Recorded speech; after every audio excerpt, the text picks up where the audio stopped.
Hi golfers, and welcome to this week's newsletter swing piece. This week Marcus Paddyfat, who's a member at the golf club, has kindly sent his video in for analysis. Marcus plays off of single figures. He's a very good ball striker, and actually his golf swing is very, very good in 90% of his golf swing. And today you're going to identify why possibly he tends to come unstuck, but at the same time we're going to use his golf swing as a very good model to copy for most of the golf swing.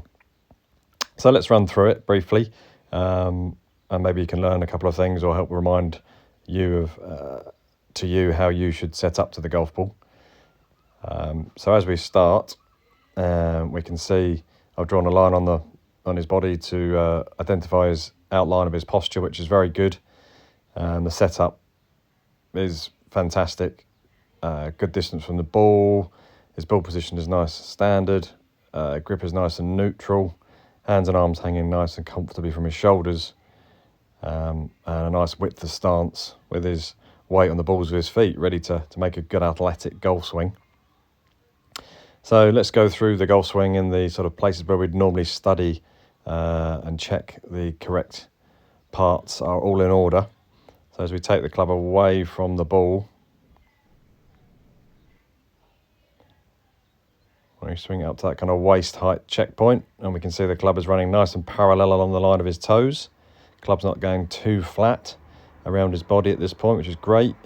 You can just about make out the club face angle there is still looking down towards the golf ball, or the leading edge is running parallel pretty much to his spine angle, which is just perfect. We then take the club up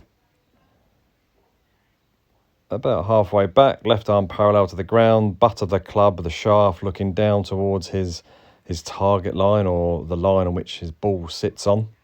The club is showing that it's on a nice plane as he swings back.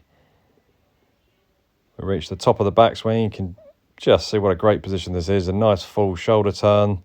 Head's just popped up a tiny bit, you can notice, out of the posture. And this is something we work on, is trying to maintain his height. Because what tends to happen through the ball is as he drops back down into that initial posture, it causes him a couple of problems with his sequencing, which we'll see shortly as we come into impact.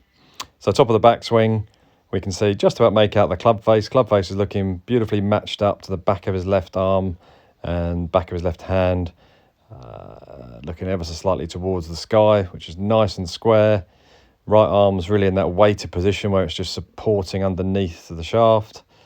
The club is set beautifully parallel to where he's aimed, so very much in a good position. The only thing you could pull a slight fault at would be he's just popped up slightly out of his posture on the way back, but nothing too terrible. So as we then start down, the club goes up and back down on very much the same path, and again we can bring it back to one of these classic position checks. Halfway down his downswing, left arm parallel to the ground, club shafts pointing beautifully down to the target line, hands opposite the centre of his chest. Really is fantastic at this point. From this point though, we start to see where, if Marcus does hit a bad shot, which can be a bit of a blocker or a hook, kind of starts to occur here. We tend to see his lower half become very stationary, and just the hands and arms continue.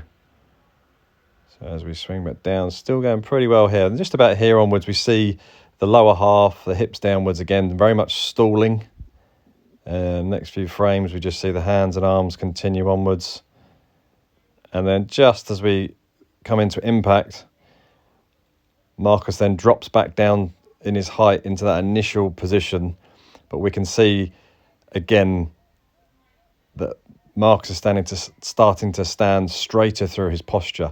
And this is again because the lower half was stationary for so long that the hands and arms were running ahead of him, and therefore there was no rotation and therefore no room to swing his arms through to the target. All of a sudden, a quick reaction is made to try and make sure the ball still goes straight and is struck correctly, And it's just an overuse of the legs through impact. See, the right leg slides, the right knee just folds in towards the left a bit too much, and that height therefore eventually drops back down to where it started to enable him to make a good strike. We just take that back again so we can see from this position onwards, about here onwards, the body stops, the lower half stops. Quite a few frames there. Club just swings past, no real rotation of the body. Hands and arms wrap over. You can see those forearms rotating all by themselves, no real support with the body to help keep control of that club face. So it can be a hook or a push on a bad one. Club eventually exits the other side of the ball on a good plane still. But unfortunately, what can tend to happen due to this slight collapse in the legs and lack of rotation is the club face can be left open or closed. Or can also tend to give Marcus a thin or a top shot occasionally, again, where he arches back to try and find some room to swing his arms through. As the club continues through, slight telltale signs of the lack of rotation through impact. Marcus's hips not quite pointing directly at or parallel to the target. And a little bit squashed in as he follows through. Right foot just starting to come up onto tiptoe as he finishes.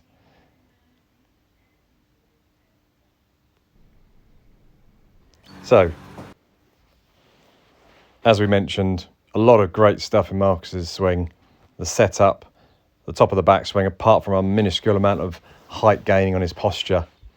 And then the start of the downswing to waist height is absolutely textbook. The main problems Marcus needs to work on is just trying to get that left side out the way and keep those legs a little bit quieter through impact, or keep the legs working consistently with the hand and arm swing throughout the swing. So not letting the body stall and letting the arms continue. If he puts that into practice a little bit more often, we'll lose that leg action. We'll see a little bit more rotation at impact and see those good shots that he hits happen more often, especially under pressure with a scorecard in his hand. Many thanks for sending it in, Marcus. Hope those little tips help. Get that rotation happening, keep that right leg a little bit quieter, and your shots will become more successful more often. Many thanks, and see you soon.